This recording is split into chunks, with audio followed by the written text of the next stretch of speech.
तो दोस्तों स्वागत है आपका एक और नई वीडियो में। और आज हम देखेंगे एक कमाल की बॉडी हॉरर मूवी को जिसका नाम है दी सब्सटेंस, जिसे अभी 2024 में ही रिलीज किया गया है। अब ये मूवी बॉडी हॉरर होने वाली है, तो अगर खाना वगैरह खा रहे हो तो वीडियो में आगे सोच समझ के बढ़ना, क्योंकि इस मूवी के अंदर ऐसे बहुत से सीन्स होंगे जिन्हें देख के शायद आपको अच्छा फील ना हो। साथ ही में इसमें काफी एडल्ट सीन्स भी होने वाले हैं, मगर इस मूवी में हमें हॉरर एलिमेंट से ज्यादा आज की सोसाइटी के बारे में काफी डीप और डार्क चीजों के बारे में काफी अच्छा मैसेज दिया गया है, इसलिए वो भी मैं आपको बताऊंगा। वीडियो में आगे बढ़ने से पहले मैं आपको बता दूं कि मौसम चेंज होने की वजह से गला थोड़ा खराब है, इसलिए मेरी आवाज थोड़ी बदली बदली सी लग सकती है। बाकी अगर आपको ये वीडियो पसंद आती है तो इस वीडियो को एक लाइक कर देना और चैनल को भी सब्सक्राइब करके बेल आइकन को ऑल पे सेट जरूर कर लेना। तो अब ज्यादा देरी ना करते हुए जल्दी से वीडियो स्टार्ट करते हैं। मूवी की शुरुआत में हम एक अंडे को देखते हैं जिसमें एक अननोन पर्सन इंजेक्शन लगाता है। इंजेक्शन के लगते ही उसमें सेल डिवीजन शुरू हो जाता है और अगले ही पल उस अंडे में से एक और अंडा बन जाता है। और ये था इस मूवी का इंट्रो। इसके बाद हम देखते हैं कुछ वर्कर्स को जो कि एलिजाबेथ स्पार्कर का वॉक ऑफ फेम बना रहे थे, जो कि एक टाइम पर हॉलीवुड की सबसे ज्यादा फेमस स्टार थी। लेकिन इंसान की फितरत कोई नहीं बदल सकता।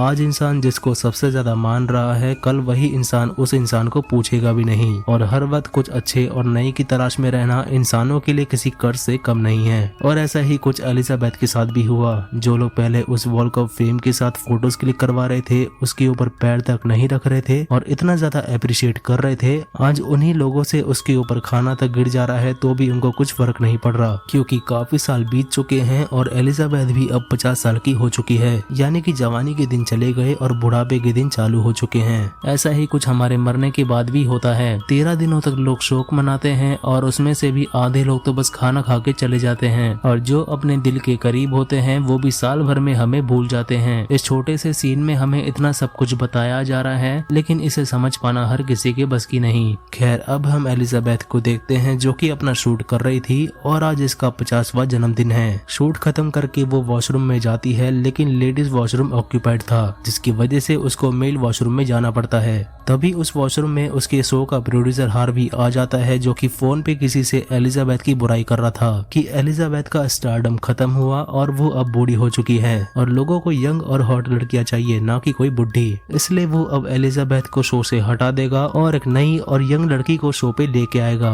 हार्वी के जाने के बाद एलिजाबेथ भी वॉशरूम से बाहर आ गई, जहाँ उसने हार्वी की सारी बातें सुन ली थी, जिसकी अब भर भर के इनसिक्योरिटीज बढ़ने वाली थी। इसके बाद हार्वी एलिजाबेथ से एक होटल में मिलता है, जहाँ वो जानवरों की तरह क्रैब्स खा रहा था। वो एलिजाबेथ को समझाने की कोशिश कर रहा था कि लोग तो आखिर लोग होते हैं और लोगों को हर वक्त कुछ नया चाहिए, जिसकी बात को सुन के एलिजाबेथ को समझ में आ जाता है कि हार्वी उसको उस शो से निकालने वाला है। इसके बाद एलिजाबेथ अपने घर जाने लगती है, जहाँ बीच रास्ते में वो देखती है कि उसके बैनर्स तक अब हटाए जा रहे हैं। ये देख के एलिजाबेथ को काफी बुरा लगता है, जिससे उसका ध्यान सड़क से हट जाता है, जिसकी वजह से उसकी कार का बहुत ही बुरा एक्सीडेंट हो जाता है।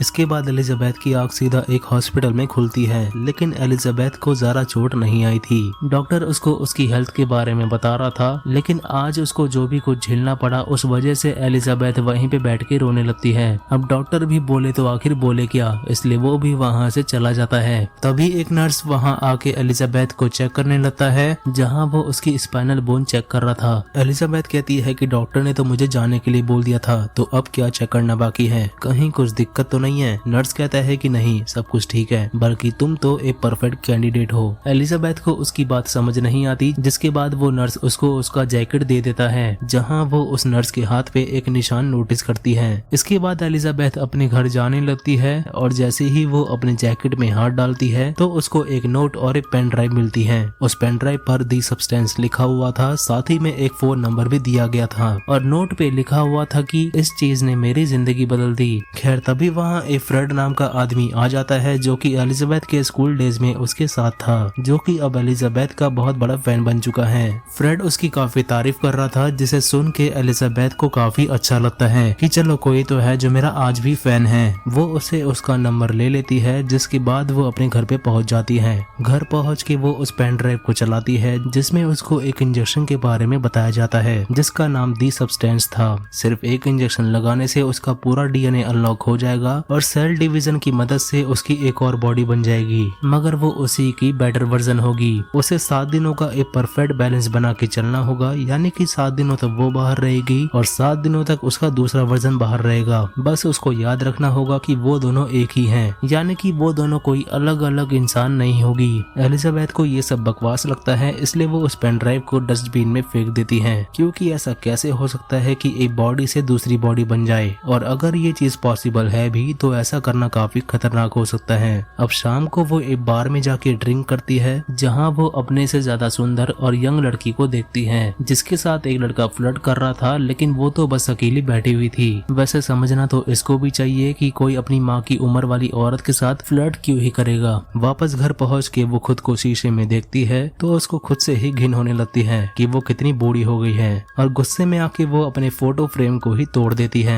इसके बाद वो वापस से उस पेन ड्राइव को डस्टबिन से बाहर निकालती है और उस नंबर पे कॉल करती है। सामने से एक आदमी उसका कॉल उठाता है और उसको बस एक एड्रेस देके फोन काट देता है। अब इसके अगले दिन एलिजाबेथ नहाने के बाद न्यूज़पेपर पढ़ रही थी, जिसमें हार्वी ने ऑडिशन के लिए आर्टिकल भी छपवा दिया था। फिर वो बाकी की मेल्स भी चेक करती है, जिसमें उसको उन्हीं लोगों की तरफ से कोरियर आया था, जिसमें उसको एक कार्ड मिलता है जिसपे 503 लिखा हुआ था।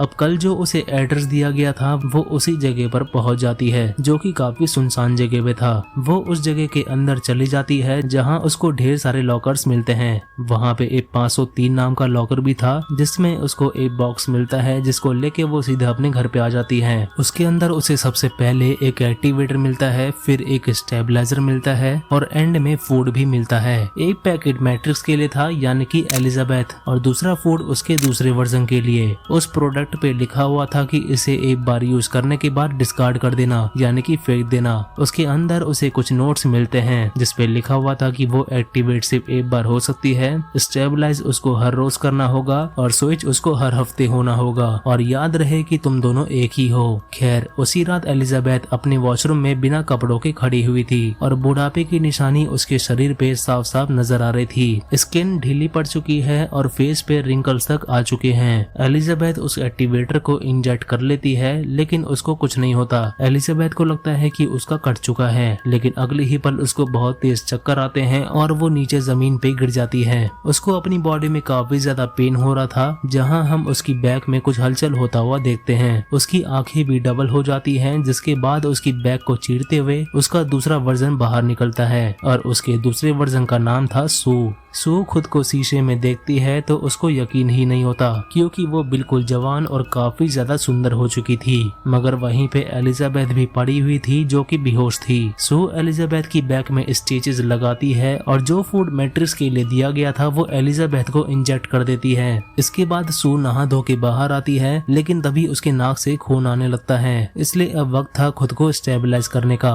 वो उसी स्टेबलाइजर किट को बाहर निकालती है और एलिजाबेथ की बैग से एक फ्लूइड निकालती है। फिर उस फ्लूइड को अपने अंदर इंजेक्ट कर लेती है। तब कहीं जाके सू को अच्छा फील होता है। उसे हर रोज खुद को स्टेबलाइज करना होगा और इसे हर 7 दिनों बाद बॉडी को स्विच करना होगा, ताकि इसकी मेन बॉडी फ्लूइड को बना पाए। खैर इसके बाद सू तैयार होके बाहर सड़क पे निकल जाती है, जहां सब लोग उसको पलट पलट के देख रहे थे, क्योंकि जवानी अभी इसकी बिल्कुल पीक पे आ चुकी है। सू ने पहले एलिजाबेथ की ड्रेस पहनी हुई थी, लेकिन बीच शॉप में से वो एक नई ड्रेस ले लेती है। फिर वो सीधा ऑडिशन रूम में जाती है, जहां वो दोनों उसको पहली नजर में ही पसंद कर लेते हैं। वो उसको हार्वी से मिलवाते हैं तो हार्वी भी उसको तुरंत एक बार में ही पसंद कर लेता है, क्योंकि वो कुछ ज्यादा ही सुंदर थी। हार्वी उसको हायर कर लेता है, जिस बात पे सू उसको एक कंडीशन बताती है। वो उससे कहती है कि उसको हर हफ्ते छुट्टी चाहिए होगी, ताकि वो अपनी माँ का ख्याल रख सके, क्योंकि उसकी माँ काफी दूर रहती है और काफी बीमार भी रहती है। सू ने यहाँ पे झूठ बोला ताकि वो हर हफ्ते अपनी बॉडी को स्विच कर सके। हार्वी इस चीज के लिए मान जाता है, जिसके बाद सू का फोटोशूट किया जाता है। फिर देखते ही देखते वो लोगों की दीवानी बन जाती है और लोग उसको ठीक वैसे ही पसंद कर रहे थे, जैसे आज से कई साल पहले एलिजाबेथ को पसंद कर रहे थे। अब ऐसे ही 7 दिन पूरे हो जाते हैं और वो एलिजाबेथ के साथ अपनी बॉडी स्विच कर लेती है। अब इसके बाद एलिजाबेथ को होश आता है, जहाँ वो सू को देखकर काफी हैरान थी, मगर साथ ही में उसको अपनी बैक में काफी पेन भी हो रहा था। अगले दिन वो हार्वी के पास जाती है जहाँ वो देखती है कि उसकी सारी फोटोज हटा दी गई थी और हार्वी ने उसको शो से भी निकाल दिया था। खैर अब ऐसे ही सू अपनी जिंदगी बिता रही थी जहाँ सब कुछ एकदम बढ़िया चल रहा था, मगर गड़बड़ तब होती है जब वो 7वें दिन की रात को एक लड़के के साथ मेकआउट कर रही थी जहाँ उसकी नाक से खून आने लगता है, क्योंकि इस वक्त तक उसको एलिजाबेथ के साथ स्विच हो जाना चाहिए था। वो खुद को स्टेबलाइज करने के लिए बाथरूम में जाती है, लेकिन 7 दिन का स्टेबलाइजर पहले ही खत्म हो चुका था, बट स्टिल वो एक और स्टेबलाइजर एलिजाबेथ की बॉडी से निकाल लेती है और फिर से उस लड़के के पास चले जाती है। इसके बाद वो वापस एलिजाबेथ की बॉडी के साथ स्विच करती है तो एलिजाबेथ देखती है कि उसकी एक उंगली सड़ चुकी थी, या फिर कहें उसकी बॉडी का वो पार्ट बहुत तेजी से एज कर गया था, यानी कि बूढ़ा हो गया था। एलिजाबेथ तुरंत उस आदमी को कॉल करती है जिससे उसने पहले कॉल पे बात करी थी। वो उससे कहती है कि उसके यंगर वर्जन ने बताए गए टाइम से ज्यादा टाइम ले लिया और उसने मेरी बॉडी से 7 दिनों की जगह 8 दिनों का फ्लूइड निकाला था, जिसकी वजह से उसकी उंगली में कुछ तो अजीब हो गया है। वो आदमी उसे कहता है कि पहली बात तो तुम दोनों एक ही हो और तुमने ही अपनी बॉडी से फ्लूइड निकाला है। साथ ही में वो उसे कहता है कि अब कुछ नहीं हो सकता, जो चीज एक बार यूज हो गई तो फिर उसे रिवर्स नहीं कर सकते। अब आगे से तुम बैलेंस बना के चलना, यानी कि तुम्हें हर 7 दिन में स्विच करना ही होगा, जिससे तुम्हें आगे कोई भी दिक्कत नहीं आएगी। और ऐसा बोल के वो फोन रख देता है। खैर इसके बाद वो टीवी देखने लगती है जिसपे सू का ही शो चल रहा था, जिसे देखकर उसे सू से जलन होने लगती है, मगर ये इस बात को समझने के लिए तैयार नहीं है कि जिसे वो टीवी पर देख रही है वो ये खुद ही है, बस वो काइंड ऑफ एक दूसरी बॉडी में थी। अब इसके बाद एलिजाबेथ वापस से फूड वाले डिलीवरी किट को लेने के लिए जाती है, लेकिन वहाँ उसे अजीब सी आवाज सुनाई देती है जो कि सू को आवाज दे रही थी। एलिजाबेथ डर के वहाँ से निकल जाती है और एक कैफे में जाती है। वहाँ पे उसको एक बूढ़ा आदमी मिलता है जो कि उससे बातें करने लगता है। वो उससे कहता है कि ये 7 दिन काफी लंबे लगते हैं। एलिजाबेथ थोड़ी देर के लिए तो चौंक जाती है, लेकिन वो उस आदमी के हाथ पे एक निशान को देखती है और यही सेम निशान उसने उस नर्स के हाथों में देखा था जिसने उसको वो पेन ड्राइव दी थी, यानी कि ये बुढ़ऊ उस नर्स का मेन बॉडी है। एलिजाबेथ उसे कहती है कि तुम मेरा पीछा क्यों कर रहे हो, जिसकी बात पे वो आदमी कहता है कि वो बस देखना चाहता था कि चीजें कैसे जा रही हैं। वो आगे कहता है कि जब भी हम लोग रियल बॉडी में वापस आते हैं तब हमें काफी अकेलापन फील होता है, क्योंकि हमारा दूसरा वर्जन हमें पूरी तरह से रिप्लेस कर चुका होता है। ऐसे में हम सोचते हैं कि क्या हम जीने के लायक हैं भी या फिर नहीं। एलिजाबेथ उसकी बातों से नर्वस होकर वहाँ से जाने लगती है कि तभी वो आदमी उसे कहता है कि क्या उसने तुम्हें खाना शुरू कर दिया। उस आदमी का मतलब था कि क्या तुम्हारे दूसरे वर्जन ने तुम्हारी मर्जी के खिलाफ जरूरत से ज्यादा फ्लूइड निकालना शुरू करा या फिर नहीं। एलिजाबेथ तुरंत वहाँ से भागती है क्योंकि वो उस आदमी की बातों से पूरा रिलेट कर पा रही थी, क्योंकि सू ने उसको सच में खाना शुरू कर दिया था। खैर बीच रास्ते में वो उसी लड़के से टकरा जाती है जिसके साथ सू मेकआउट कर रही थी, जिसे देख के एलिजाबेथ फिर से जलने लगती है क्योंकि वो लड़का सच में अच्छा दिखता था। अब इसके बाद एलिजाबेथ घर पहुंच के फ्रेड को कॉल लगाती है जो उसका पुराना स्कूलमेट था।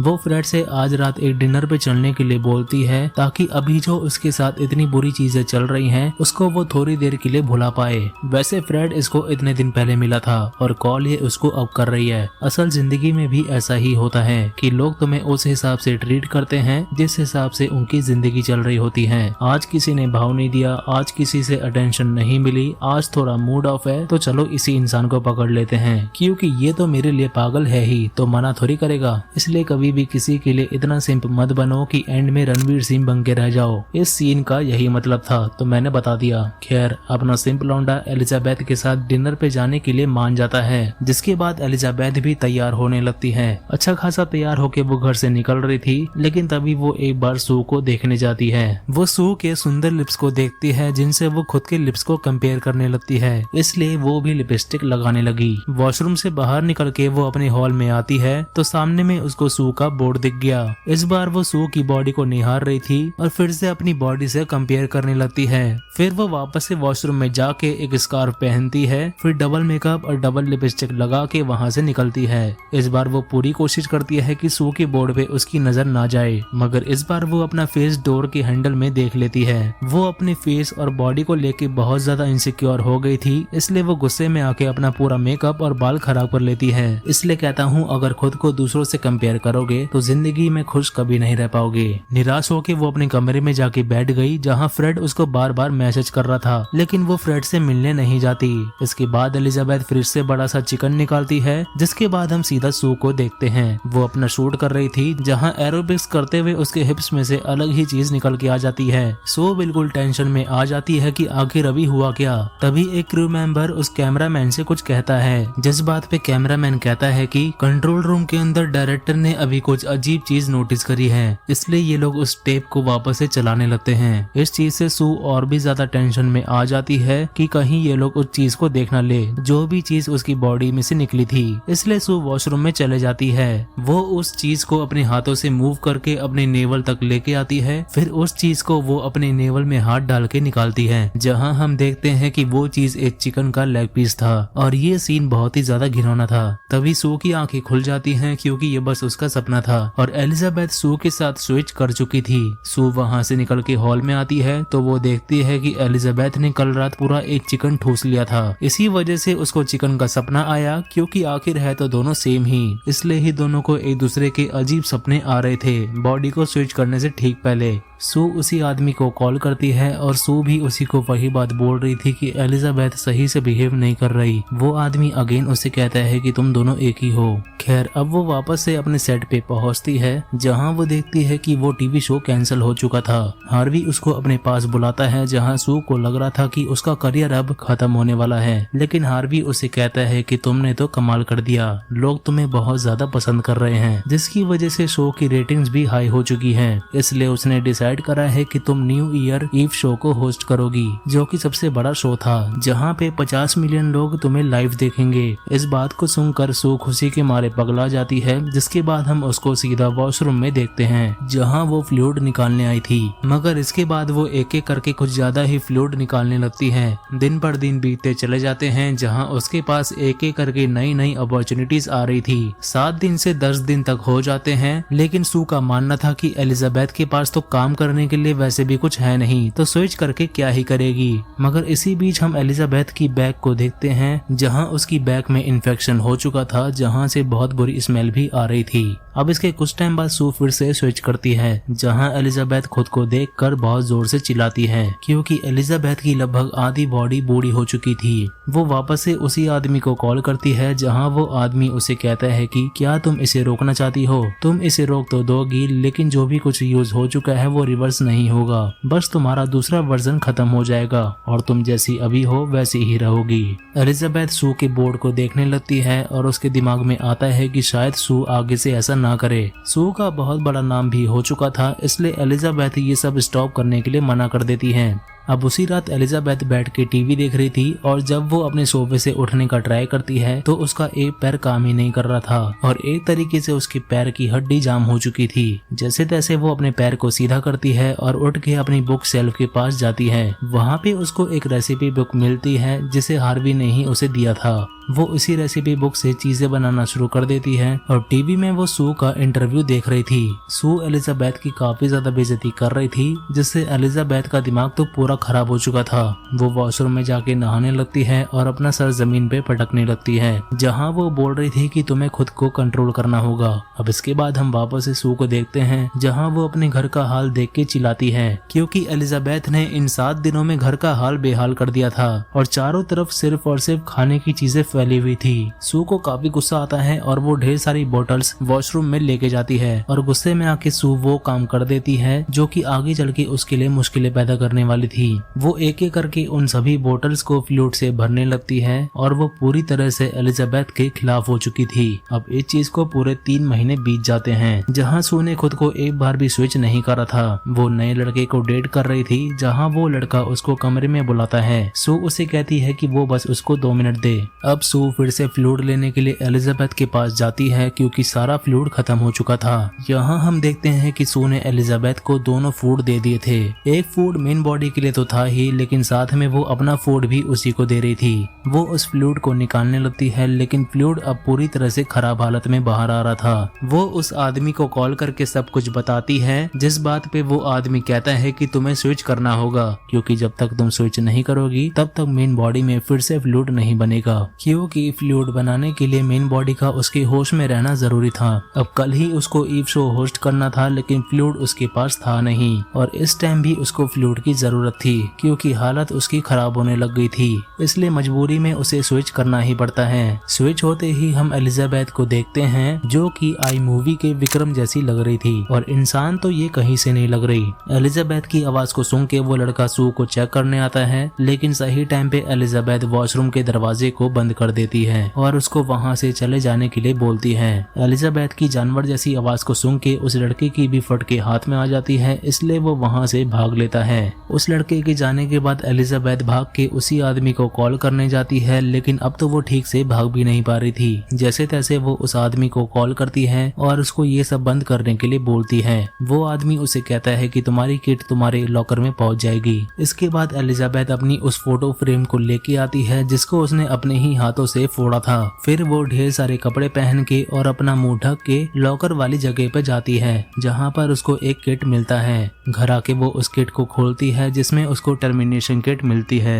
वो तुरंत उस टर्मिनेशन वाली इंजेक्शन को सू की बॉडी में लगा देती है, लेकिन तभी उसको वो गुलदस्ता दिखाई देता है। उसे देख के एलिजाबेथ को लगने लगता है कि ये उसने क्या कर दिया। कल सू को ईव शो में जाना था जहाँ उसको प्यार करने वाले ढेर सारे लोग मौजूद होंगे।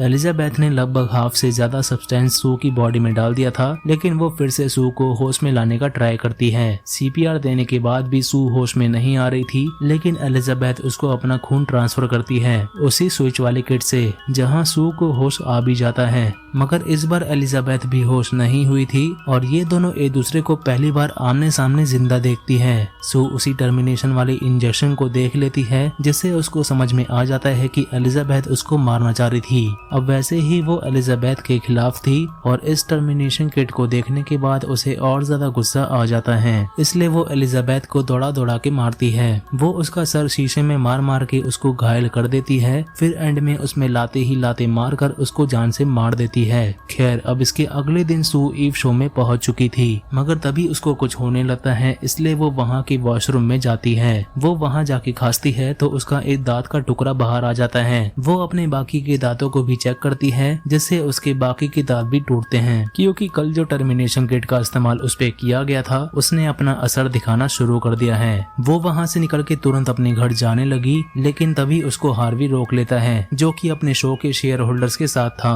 वो सू से कहता है कि सब कुछ ठीक तो है। सू अपनी मुंडी हिलाते हुए कहती है कि हाँ सब कुछ ठीक है। हार्वी कहता है कि सब कुछ ठीक है तो स्माइल करो ना। अब सू अपने टूटे हुए दांत तो दिखाएगी नहीं, इसलिए वो ऐसे ही हंस देती है। इसके बाद वो एलिवेटर से नीचे जाने लगती है, जहाँ उसका एक नाखून टूट जाता है और साथ ही में उसका एक कान भी कट के उसके हाथ में आ जाता है। तभी एक आदमी भी उस एलिवेटर के अंदर आ गया, लेकिन उसकी नजर सू के कान पे नहीं जाती। वो कैसे भी करके अपने घर पे पहुंचती है, जहां वो फिर से उस एक्टिवेटर का दूसरा डोज ले लेती है। अब अगर आपको याद हो कि इस एक्टिवेटर को एक बार ही यूज करना था, लेकिन इसने तो इसे 2 बार यूज कर लिया। और इतना ही नहीं, सू तो खुद एक दूसरी वेरिएंट है, ना कि कोई मेन बॉडी। तभी वो एक्टिवेटर अपना असर दिखाना शुरू करता है, जहां एलिजाबेथ और सू से मिलके बनता है मॉन्स्टर एलिजा सू, जो कि कुछ ऐसा दिख रहा था। वो एक अलग ही क्रिएचर बन चुकी थी और उसके सभी बॉडी पार्ट्स इधर उधर से निकले हुए थे, मगर पता नहीं इसके दिमाग में क्या चल रहा था। ये उसी ड्रेस को फिर से पहनती है और अच्छे से तैयार भी होती है और सीधा पहुंच जाती है ईव शो में, जहां उसने एलिजाबेथ की फोटो को अपने फेस पे लगा लिया था। ईव शो में पहुंच के वो ढेर सारे लोगों को देखती है जो कि उसको अप्रिशिएट कर रहे थे,